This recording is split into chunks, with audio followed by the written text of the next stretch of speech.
afternoon. I'd like to welcome all of you to our Bell Media Severance Packages and Termination Know Your Rights webinar. I'm Eytan Rip, an senior associate here at Nelligans, and I have my colleague here with me. Hi, my name is Karine. I'm also a senior associate at Nelligans. So we're both senior associates in the Employment Law Department, obviously. Just note this is being recorded, so if you missed any of it, it'll be up on our YouTube channel tomorrow. We also have a question and answer thing going on during the presentation, and we will get to our answers on that at the end. This webinar is meant to provide you with the essentials around termination rights for those who work in the federal sector, where the employment relationship is governed by the Canada Labour Code. Suffering the loss of your job is one of life's great challenges. It comes with stress, uncertainty, and pressure. We hope that the information presented here today will provide you with some degree of peace of mind and support as you move forward, as well as helping you decide if you should retain a lawyer to assist you with any termination package offer you may have received or any related matter.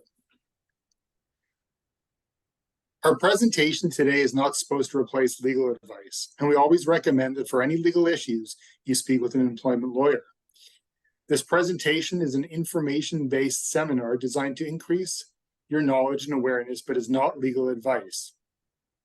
Near the end of our presentation, we will discuss what you need to do if you should choose to retain our services. Now to our program. Today, we're going to do a high-level run-through of the key things that impact your entitlements upon termination and finish off with a discussion about the mechanics of working with a lawyer at various points in the employment relationship.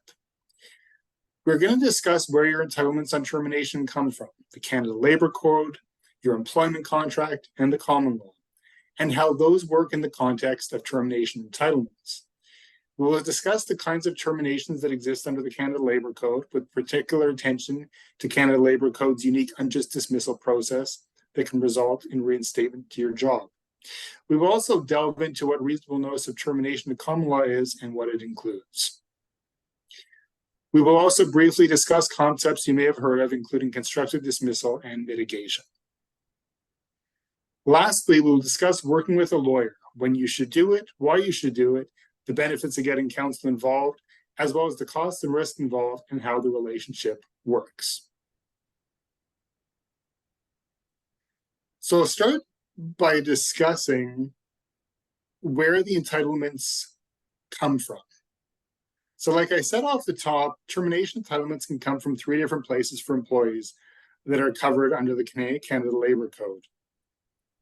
So the first of those is the statute, the Canada Labour Code itself, which contains the unjust dismissal provisions, has the rules that govern your termination entitlement to notice and severance, and sets out administrative rules around group terminations, among many other things. It governs most aspects of the employment relationship. The Canada Labour Code is a statute, the written law. It is the law that creates your floor of rights. That is the absolute minimum the employer must provide to you when we are not talking about pursuing the unjust dismissal route, where the employee is seeking reinstatement. When we are talking about notice and severance, you do not need to sign a release to get what the Canada Labour Code guarantees you. It is an automatic entitlement. That said, when we are dealing with notice and severance, it may not be all that you are entitled to, and that is where the employment contract and the common law come in. The employment contract is the next piece of the entitlement puzzle. It is the contractual document that governs the employment relationship. Most often, if one exists, it will contain termination provisions. Those provisions have to comply with the minimum termination entitlements under the Canada Labour Code for notice and severance in order for those provisions to be enforceable. If they don't comply, the termination provisions will not be enforceable, and then you are into common law notice of termination. Compliance with the code can come in 2 different forms. One is a contract that limits the employee to only those entitlements minimally required by the Canada Labour Code. The other is a contract that limits you to termination entitlements that exceed the minimum requirements of the Canada Labour Code. These can go to the limits of what is available at common law, and they can also limit you to something less than the best result you could achieve in pursuing your common law entitlements in court. Enforceable contractual termination provisions always include your statutory entitlements. They're not in addition to. That brings us to the common law, which is the law, so to speak, that comes from the precedent of court decisions. So instead of looking at a statute to determine what an employee with X number of years of service is entitled to on termination, or looking at what the contract says on entitlement, we look to what the courts have awarded employees with similar characteristics, which we'll get to later on in part of Karine's discussion, in order to determine what the common law entitlement is. It is not set in stone, but when you hear people throw around the figure of a month of notice for every year of service, they're getting it from the common law period of reasonable notice of termination. Though I should say there's no exact rule, but that's where that comes from. The common law notice period, like effective contractual notice, is inclusive of your statutory entitlements to notice and severance. It is not something you get in addition to that. Common law notice is actually the default entitlement to notice, unless you have a contract that has limited you to something else. Remember, the Canada Labour Code sets out minimums. It does not create any restrictions on notice. Restrictions are created through contract. If the termination provisions in your contract are found to be unenforceable, something I will get into later, or if you either do not have a written contract, not an odd occurrence, or your contract does not contain termination provisions, the common law prevails. From a practical perspective, when you're in a situation like that where the common law prevails, that means you'll end up having to negotiate terms with the employer, or failing that, bring a court action if there's no resolution. I will now turn things over to Karine, who will talk about without cause terminations and the unjust dismissal provisions and process under the Canada Labour Code. Thanks, Eytan. Okay, so I thought we could start with a bit of the basics. When we see most employee clients at the firm, they've come to us because they've been terminated without cause. So what does that even mean? That means that you have been terminated, you've lost your job, often referred to as a layoff, but that's actually dealt with differently under the law. So it's when you've been terminated, but you haven't done anything wrong. It could be for any reason, so long as it's not discriminatory or reprisal. It's typically legal, so long as the employer pays you enough money. So what can you get when you're dealt with or faced with a without cause termination? So as Eytan described, there's kind of a spectrum of potential entitlements. They're as low as your Canada Labour Code minimum entitlements, as high as your common law reasonable notice entitlements, or they could fall somewhere in the middle with your contractual entitlements. And where you fall on that spectrum would determine your termination entitlements. Now, I thought it would make sense to explain very briefly what a constructive dismissal is as well, because we often hear that term, or clients use that term, even in a dismissal situation. So a constructive dismissal is when you haven't been outright terminated by your employer, but the law will allow you to treat yourself as having been terminated. And the reason you want or may want to do that is to get access to those termination entitlements. There are two main ways that you can claim a constructive, or two main paths to get you there. The first is the more obvious one, when your terms and conditions of employment have been changed substantially and unilaterally without your consent.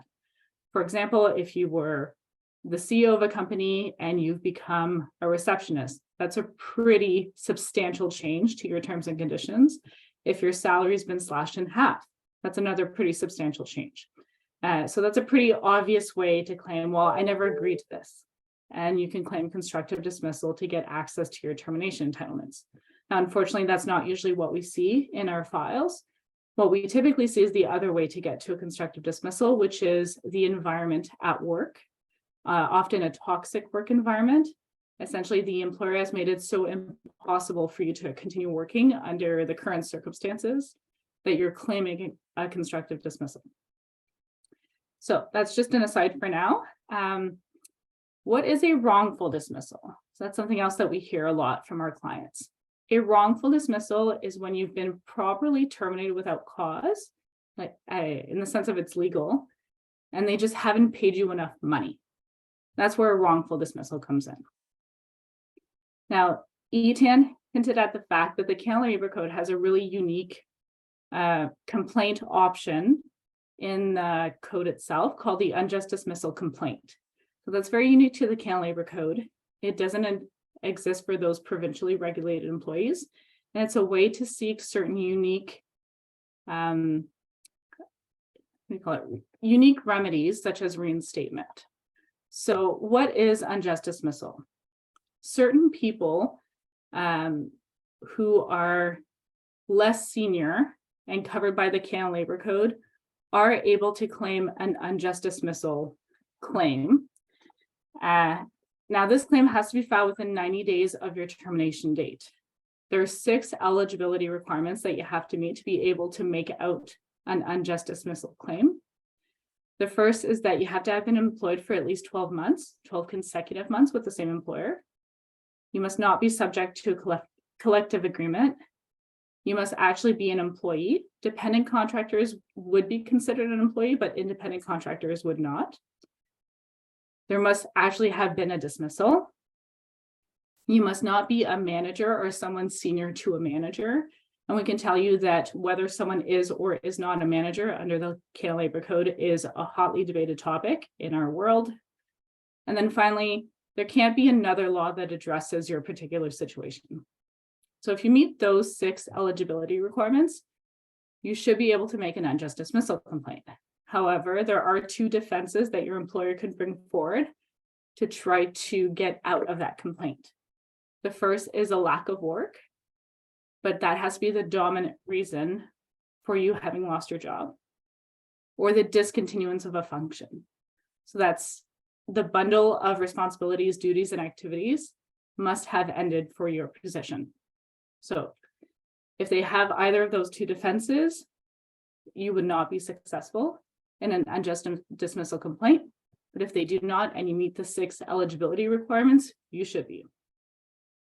Now, some of the remedies that are available if you make an unjust dismissal complaint are compensation that you would have been paid but for the dismissal, reinstatement, and any other equitable remedy. And the reason people like to claim unjust dismissal is the main thing they would ask for when they make the complaint is reinstatement to their former position and all back pay from the day they were dismissed until the day a decision is rendered in their case. And sometimes that could take months or years. So that could be quite a substantial amount of money during that period of time. That said, if you're going to make such a complaint, you still have to mitigate your losses. And I'm not going to get into that because we're going to get into that a bit later in the common law world, but it still applies to those making an unjust dismissal complaint as well. Now I'm going to pass the mic to Eytan, who's going to talk about some Canada Labor Code minimums. Okay, thank you, Karine. So, as I alluded to in my roundup of termination settlements earlier, the Canada Labor Code provides for minimum notice and severance. This is a very straightforward thing. This gives you what your minimum notice and severance on termination are. So under the Canada Labor Code, once you've completed 3 consecutive months of employment, you're entitled to 2 weeks notice of termination. Now, something to note, which is interesting because if you have any familiarity with the Employment Standards Act, notice is a bit elastic there where it varies depending on your service time. Here under the Canada Labor Code, that 2 weeks of notice is static. It does not increase with your years of service. It's always 2 weeks. And during that 2-week period, the employer cannot alter any term or condition of your employment without your written consent. This means that everything has to continue as normal during that period. Benefits coverage, if you have it, incentive payments that come due, any equity that might vest during that 2-week period, nothing can change. And I note that this is all set out in sections 230 to 234 of the Canada Labor Code. Now, in addition to the statutory notice piece, the terminated employee may also be entitled to statutory severance, where they've completed 12 consecutive months of employment. This entitlement provides you with a greater of 2 days' wages for each year of continuous service completed, or 5 days' wages, whichever is more. This is a wage-only payment and does not extend your entitlements to any other element of your compensation. So it's just those 2 days per year of service of wages, or the 5 days for the first 2 years, I guess it would be. Now, I would note that in the case of both notice and severance, the employer can avoid making payment where the termination was by way of dismissal for just cause. Just cause is oddly not defined under the Canada Labour Code, but these are the kind of terminations that I would think where they're fought over maybe end up in the unjust dismissal process. I would also note that vacation pay has to be paid out within 30 days from the termination date. The Canada Labour Code also has rules and process dealing with group terminations of 50 or more employees within an industrial establishment. Another term, it is a defined term under the Canada Labour Code, but not very well. I think if you're all in the same workplace, all 50 people, that would count. I'm not sure about how it works out across the country. But the thing about this is another contrast to the Employment Standards Act in Ontario, for instance, where group terminations can increase the termination entitlements to notice of the employees. Under the Canada Labour Code, it doesn't increase any of the notice entitlements. It sets out a process on notice, how to advise the employees of what they're being paid out and other administrative elements, but it does not provide any greater benefit to the terminated employees than if they were not part of a group termination. Overall, the regulations and process around group terminations are designed to ensure fair treatment support for employees affected by group terminations, facilitating their transition to alternative employment. So that's a snapshot of your Canada Labour Code minimum entitlements. And now I'll move on to the next level of entitlements, or the next source of entitlements, which are contractual entitlements.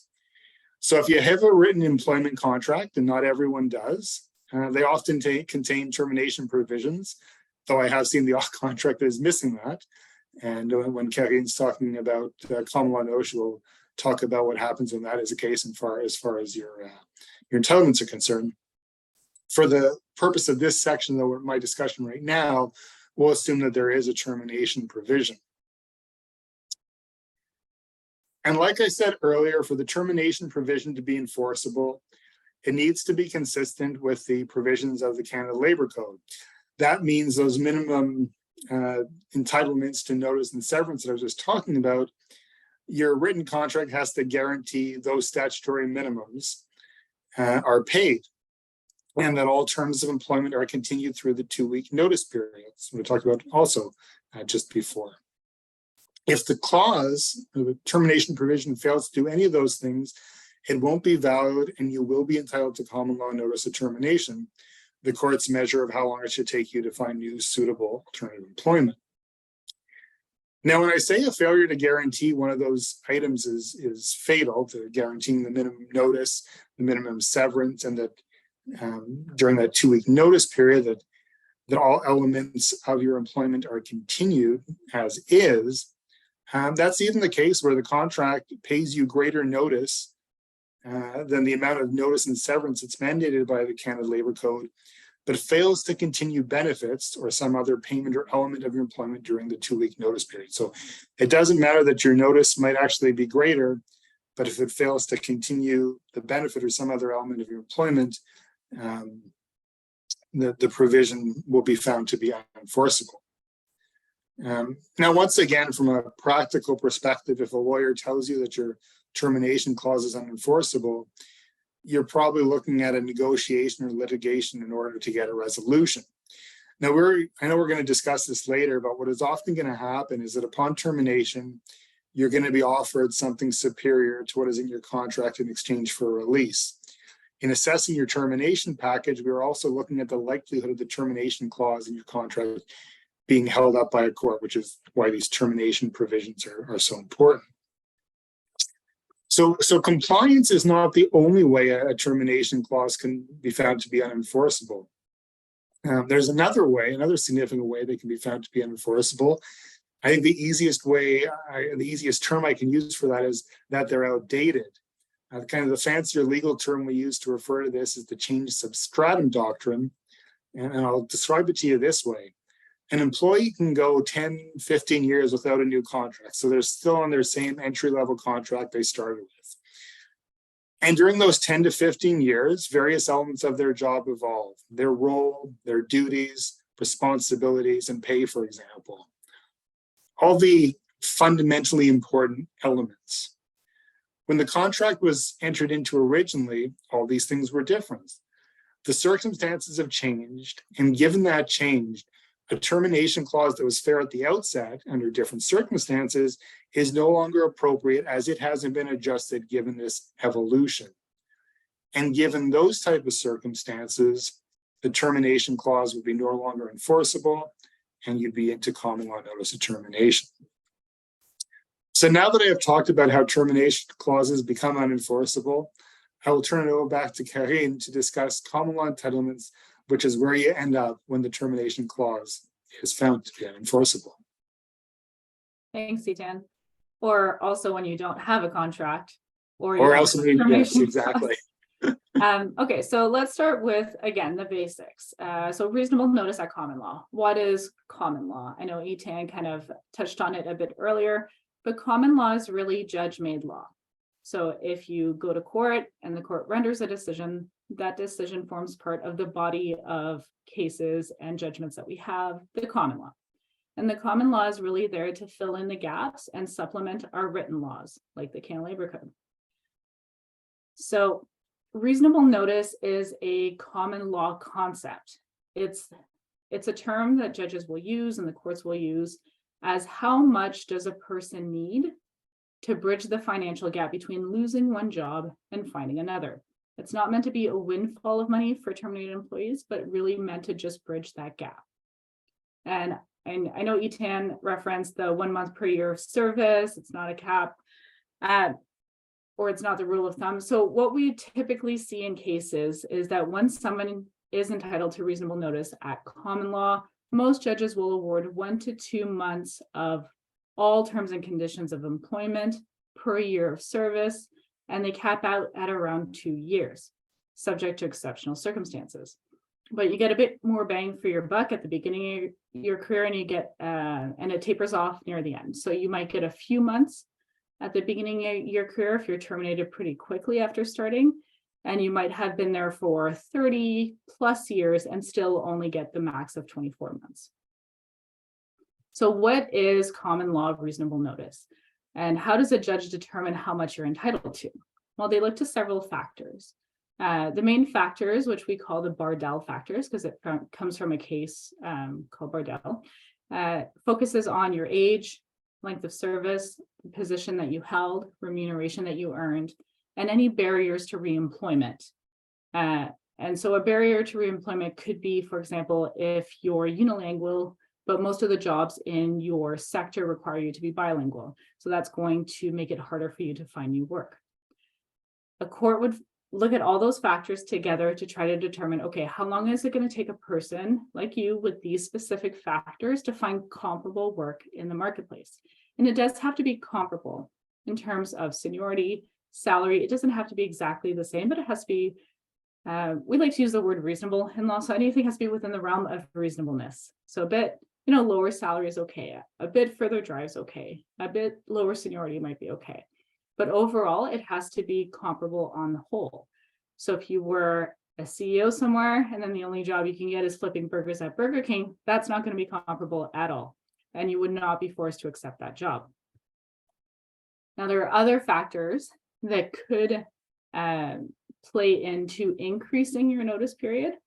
Those are if you were recruited. So if you were recruited from your previous position, the one you held prior to the one you just got terminated from, you can sometimes tack on those years with your previous employer to the most recent employer that you had. So we'll say you worked at a bank for 20 years, and then you get recruited by a new company, and within 2 years you get terminated.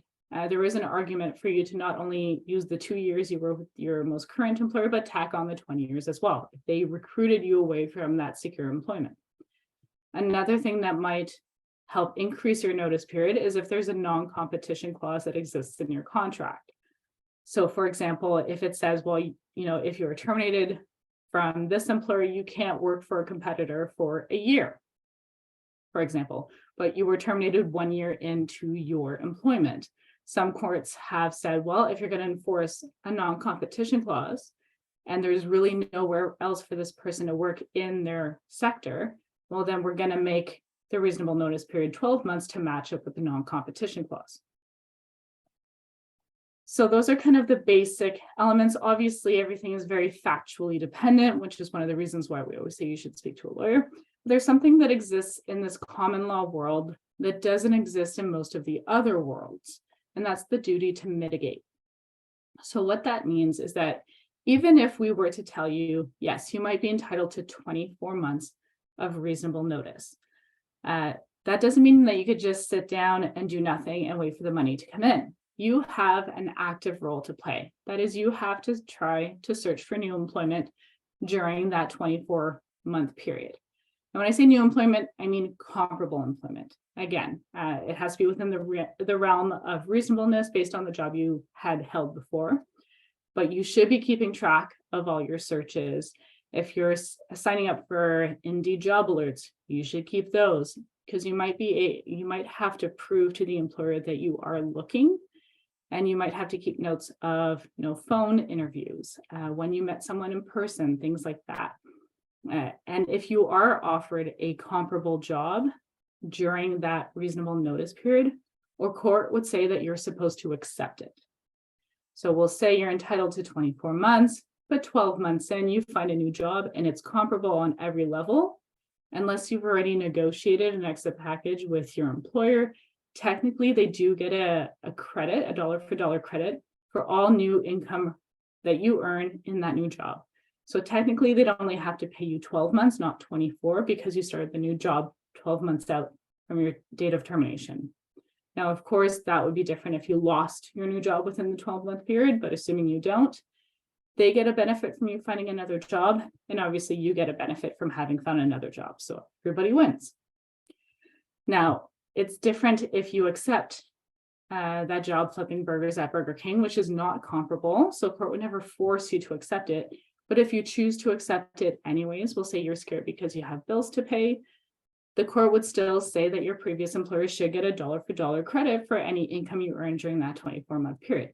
It's just not going to be anywhere near what you were earning if you were in a very senior position.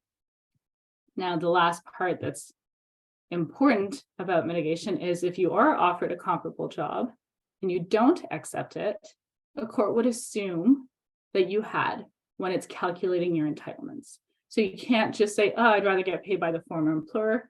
It's out of principle. I want them to pay out everything. Well, no.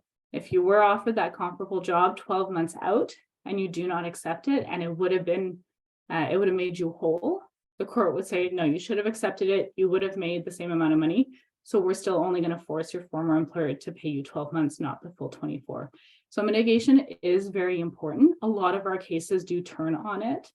And I feel like when I meet with clients, they hear what their maximum entitlements might be, and they tend to not hear the mitigation piece, but it is really important because it does play an active role in every case where we're claiming reasonable notice, which is how quickly can you find new work? And now we're going to pass it along to Eytan, who's going to talk about those different types of losses that you can see when you're claiming reasonable notice at common law. Thank you, Karine. So we talked about claiming damages at common law, the notice period, but what does that all mean in terms of what goes into it? Well, usually what we're looking for, ideally, is everything that is in your global compensation package. So your salary, your benefits, any incentives, bonuses, commissions, maybe you have equity, stock options. So everything you get, that's what you're looking for that 10, 12, 24 months of notice, whatever it may be. But some of these are more straightforward into how they pan out. So your base salary and benefits, those are the two simplest ones, because those are usually two things. The salary at least. You'll have that value continued for whatever the notice period is. Benefits, if you're negotiating a termination package you may be able to negotiate benefits continuation for potentially all of that notice period. But obviously, if you get into a litigation situation, the benefit's been cut off. Ultimately, you only might be getting cash value for the employer payments on those benefits, depending. But that's kind of happens with those. When you think about your salary, a lot of people, they have their base salary, and they also have incentive pay, be it something called an incentive, be it bonuses, performance bonuses, be it commissions. So you want that to be part of your notice pay. The issue with that is that sometimes you'll run into contracts where they try to exclude. They try to limit you to just base salary, and they try to eliminate your entitlement to incentives, bonuses, and commissions during the enhanced notice period. Now, there's a lot of law that's come out in the last number of years. It's made it very difficult for employers to do that. But I can say in my practice, we often see where there are, and those incentives, bonuses, and commissions, they'll be governed partially. They may be governed by your employment contract, but they may also be governed by other policy documents apart from the employment contract. And that is where you have to look to see, are they drafted properly?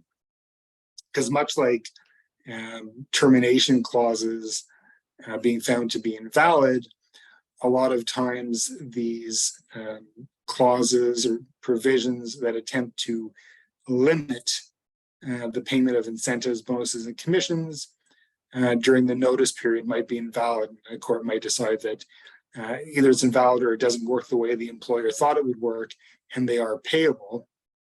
And the same thing goes when we're talking about equity, although usually the equity I've found from a practical practice experience, a lot of those equity plans usually do have limits that I've seen generally been enforceable in terms of options vesting and various types of vesting, where it may not vest beyond a certain period of time. Usually there'll be some sort of trigger. And once again, you kind of go to the language in those plans. We look at the language in the plans to see if it really properly excludes something or if it doesn't. Sometimes you'll see wording like active employment, this terminology like that. And where it's vague, that's where there's going to be a strong argument that during the enhanced notice period, that's beyond the statutory notice period, that these incentives, bonus, commissions, equity payment, or equity vesting should be continued during that common law period of notice. Also, when we're talking about salary and any other payments, they're prorated for whatever the length of notice is. So if you make X number of dollars in a year, if your notice period's 13 months, it's prorated for 13 months. And so it is with anything else. If we're looking at kind of, when we look at sometimes, depending on what is in the termination provision in terms of how to calculate what notice should be, if you have somebody with a significant variable earnings, you might do some sort of averaging to figure out. So you may take, say, like, the last 3 years of earnings, for instance, to determine what is the appropriate wage rate for the notice of that employee.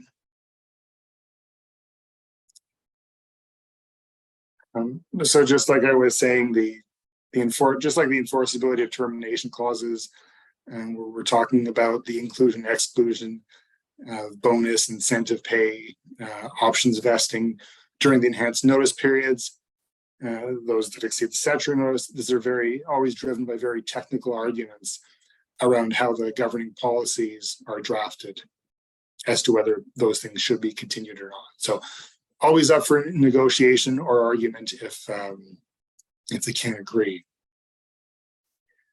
So I'll look at a couple before we move on to kind of the relationship, the lawyer, what we can do for you working with a lawyer. I was talking about a couple of other kinds of damages that we often see claimed. They're not contractual related, but you see in a lot of employment law matters, wrongful dismissal matters, where they're kind of piggybacked or they're part of it. And those are things like human rights damages, bad faith, aggravated punitive damages, which are concepts that you often see claimed alongside those income-related losses. Now, human rights claims can exist on their own before a human rights tribunal, or they can be piggybacked onto a wrongful dismissal claim. And basically, they are claims for discriminatory acts causing injury to dignity, feelings, and self-respect related to grounds that are protected under human rights legislation, like race, disability, sex, family status, and the like. The damages can relate, I should say in the federal realm, they cannot be piggybacked onto a claim, but in the provincial realm, they can. So these damages can relate in occurrences that lead up to the termination or part and parcel with the termination itself. So there could be a history of discriminatory behavior towards you that ends up leading to termination, but this is a separate process from the wrongful dismissal itself. Now, bad faith damages in a wrongful dismissal action are the result of malicious acts by the employer in relation to the termination.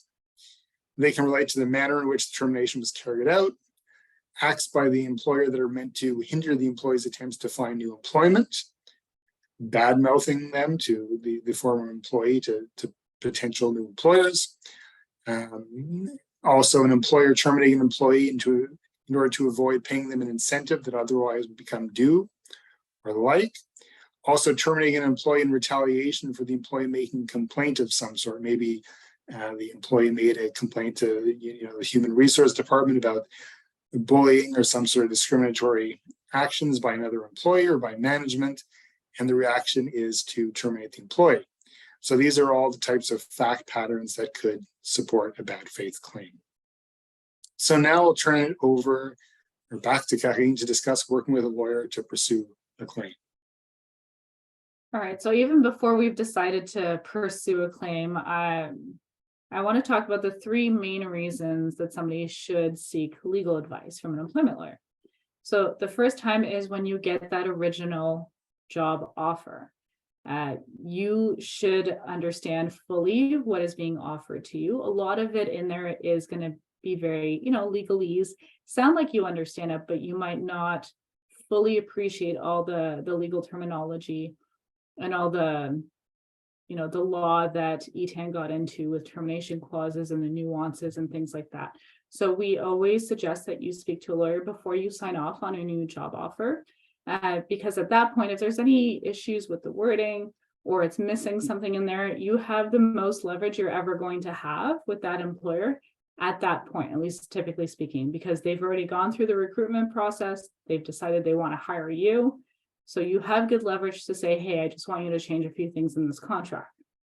The second time is when you get offered a new contract with the same employer. So Eytan talked about, that change substratum doctrine in a situation where you start working for an employer, you get a contract, and you never get a new one. Well, employers these days, because the law is always changing in our field, do try, at least the ones that do things properly, do try to get you to sign a new contract whenever they promote you, give you a new benefit, anything like that, because the law is changing. So they might as well update your contract at the same time to avoid the change substratum doctrine argument. But at that time, they might be changing your terms and conditions of employment without you even knowing it. The major one is the termination clause. Maybe when you first signed on to the company, you didn't have one. Now you're being promoted, so they're trying to slip one in there. It's not illegal if you sign off on it because you're getting something in exchange for that new term, which is your promotion. But at that point, we do suggest, again, go seek legal counsel. Understand the difference between your former contract and your new one so that you can make an informed decision. And again, you might want to try to negotiate changes to the terms and conditions of that new contract, including the termination clause if that's been changed. And then finally, which is the purpose of today mostly, is on termination. When someone is terminated, they're usually going to be offered something more than what their contract offers them, because the employer wants them to sign a release. Now, a release agreement is essentially a very legal document that says you promise not to sue us if we pay you the amounts of money we say we're going to pay you. So once you sign a release, you cannot sue the employer. And you definitely want to be meeting with a lawyer and make sure you get the best settlement before you ever sign a release, because once you sign it, the leverage is gone. So release agreements, you would typically get one at termination, and either right at termination if they're offering something more than what you had in your contract, or if you get a lawyer and you negotiate changes to your severance package, you would still get a release to sign at the end of that. The employer is never going to let you just walk away without signing a release unless they're giving you contractual entitlements that you're entitled to anyways, or just your minimum entitlements under the Canada Labor Code. Can you negotiate changes in the wording of the release? For sure, you definitely can. Now, the release is a bit more legally constructed. They're hard to read for a person who doesn't read them every day.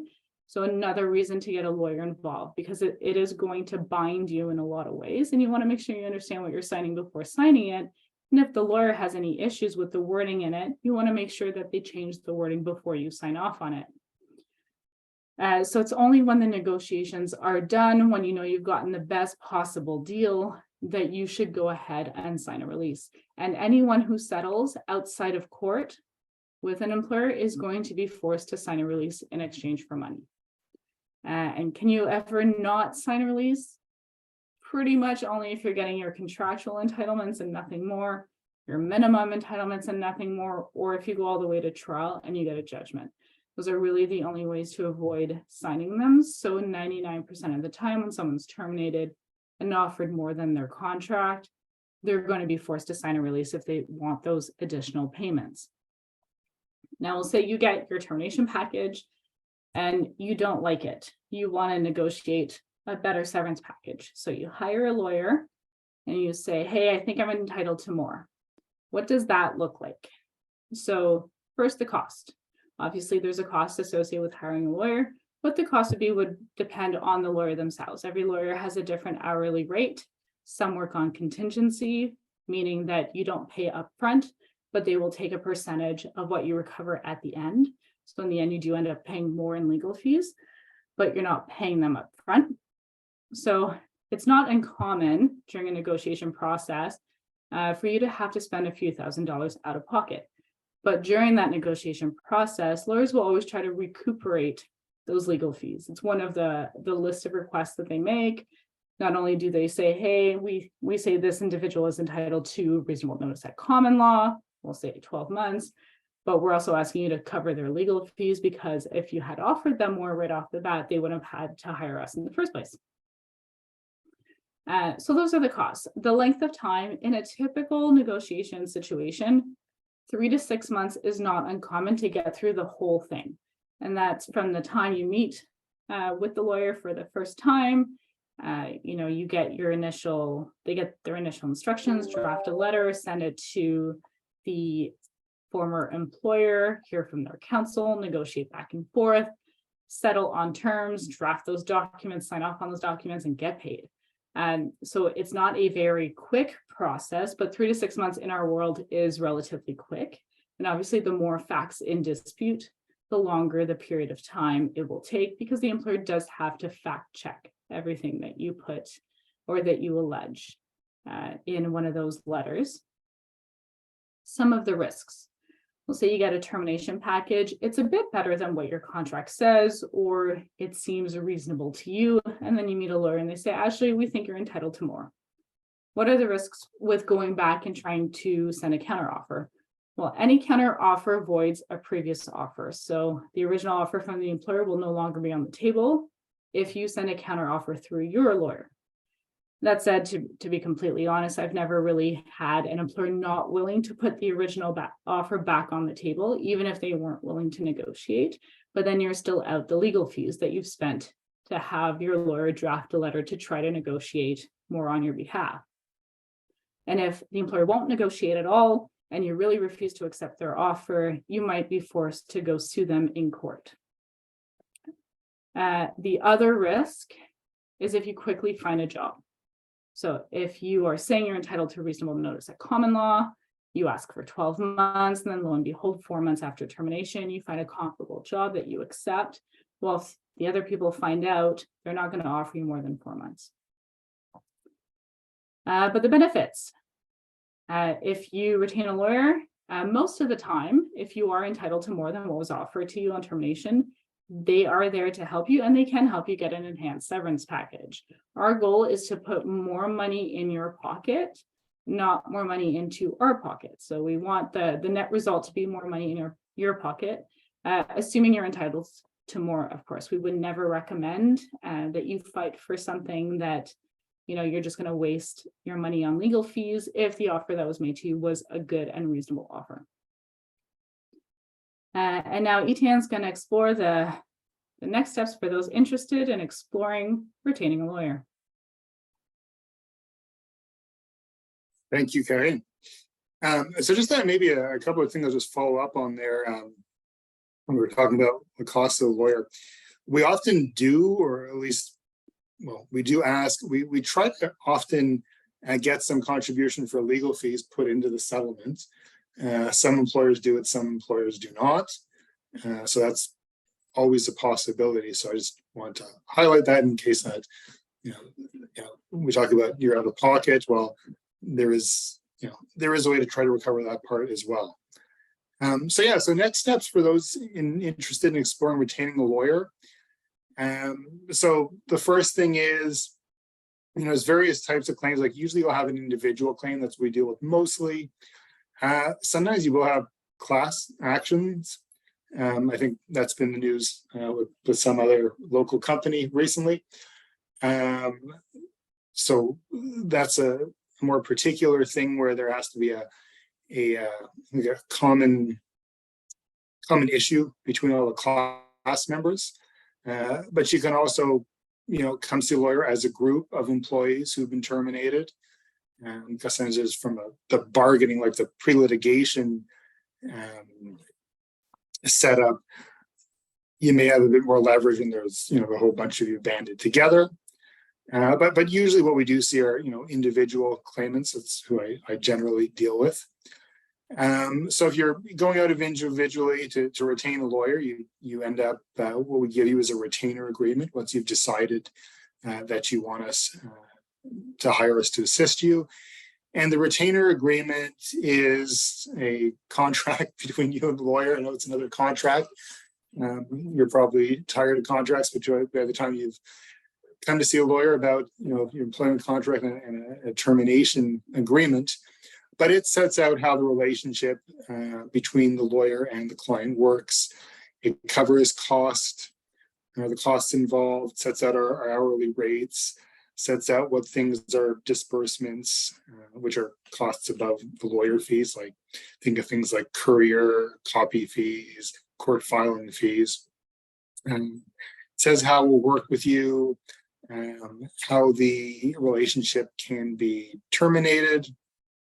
I think our retainer also kind of covers how regularly we bill. So it sets out everything. And I know a lot of these type of agreements, people tend to kind of glaze over when they see them and not really read them, but it really is a good idea to read it, because it kind of it helps set your expectations. I mean, we have discussions as well to kind of help with that, but the retainer does govern the relationship between the client and the lawyer. So it is important to read through it. It sets out everything. So it's good for both parties.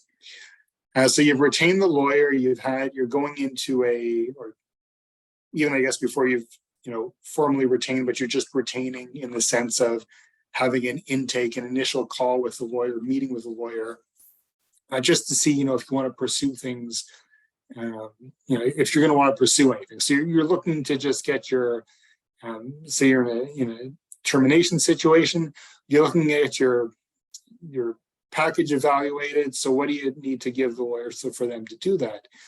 Well, obviously the termination letter that sets out the package, but what we always need, and I think what we've kind of made clear through this presentation, we always need the original employment contract and any subsequent contract. Usually the most recent contract is the most relevant, but sometimes I like to see the kind of progression depending on certain, pay structure and things that have happened. But we need to see the employment contract because we're comparing the termination provision in the employment contract to the termination package you're getting. Any communications with your employer regarding the termination, around the termination, are also relevant. Basically, it's anything relevant to the termination and your entitlements. So the employment contract, the termination letter. Also, when I was talking about policy documents earlier, like policies on bonus, commission, we need those too. Anything that's going to go in to determine what your entitlements are.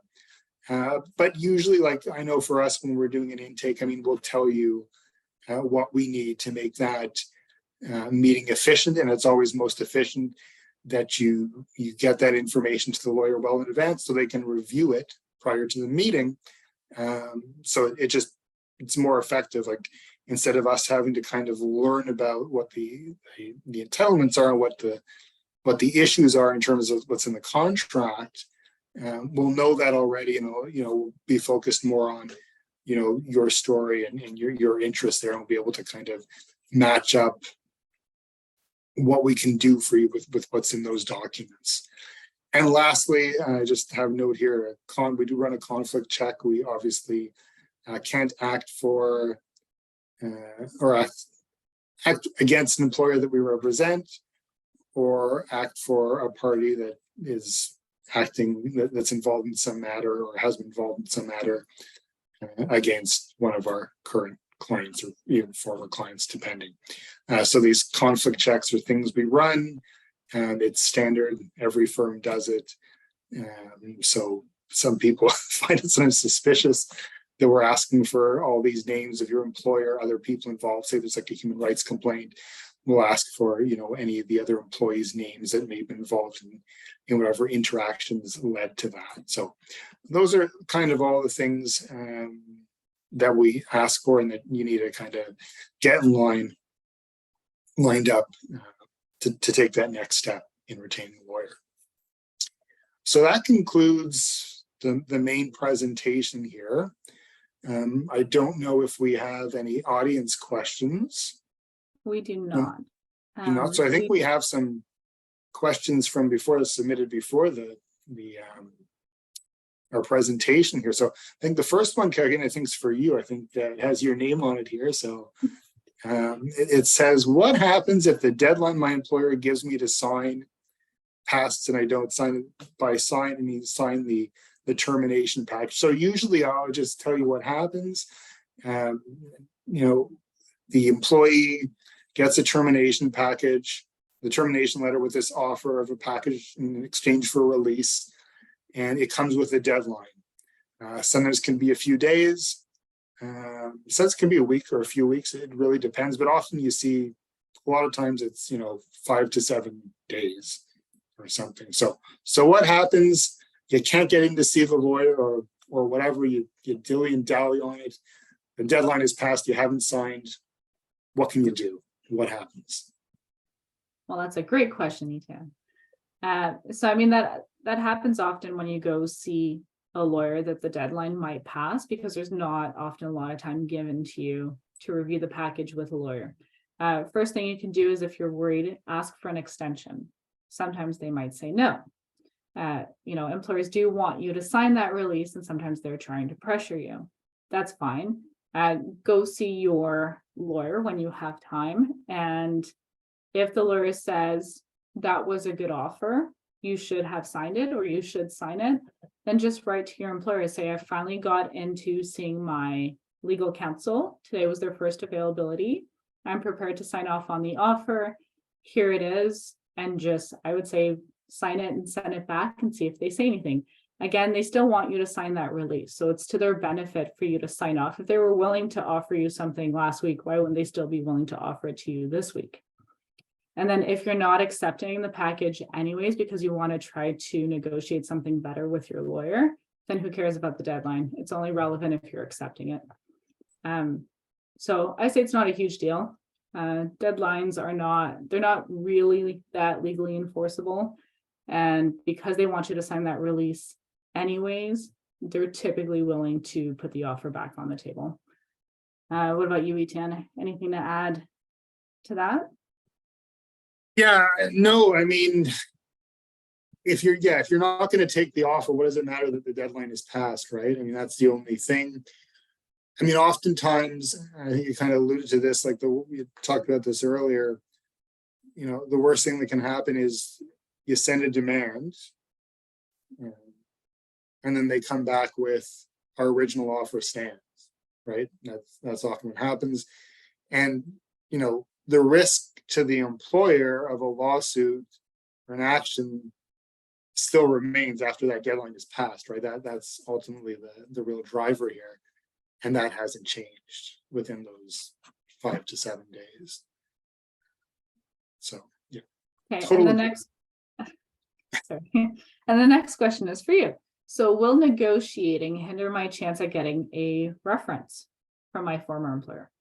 Well, it shouldn't, but you never know, right? It's one of those things, like a couple of things on references, right? There's no obligation, there's no positive obligation to provide a reference, though the refusal within litigation to provide a reference can be a source of other damages.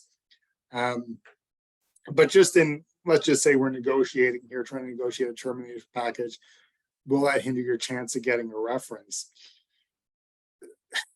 You know, a lot of employers I see do not want to give a reference beyond a confirmatory letter setting out, you know, length of service and positions held. And oftentimes I see that is already part of what's set out in the termination letter. And then when you try to negotiate a reference letter where that isn't there, oftentimes that's what they're willing to give you. I don't think I see a lot of refusals to provide one, but I'm often seeing just that confirmatory letter being all that they're willing to do. But I have a case recently where my client's being offered the chance to write her own reference letter, essentially, subject to approval by the employer. But that's always a sticky point. So getting back to the initial question, I think it depends who you're dealing with, really. I know I always tell my clients, it doesn't matter what I can negotiate on your behalf. If you have someone that you've worked with closely that thinks positively about you, there's nothing stopping you from speaking to them directly, regardless of the negotiation, and asking for a reference letter. The worst they can say is no. Yeah. But have you ever seen, I think I've seen this, I've seen some companies that have a no reference policy. Generally, I know I've been told by opposing counsel that some of their clients have a no reference policy. Yeah, so I've seen that. But I mean, ultimately, I don't think it should hinder your chance, but depends on the people you're dealing with, really. Ultimately, I think. From my experience, reference letters are becoming less important in the search for new talent.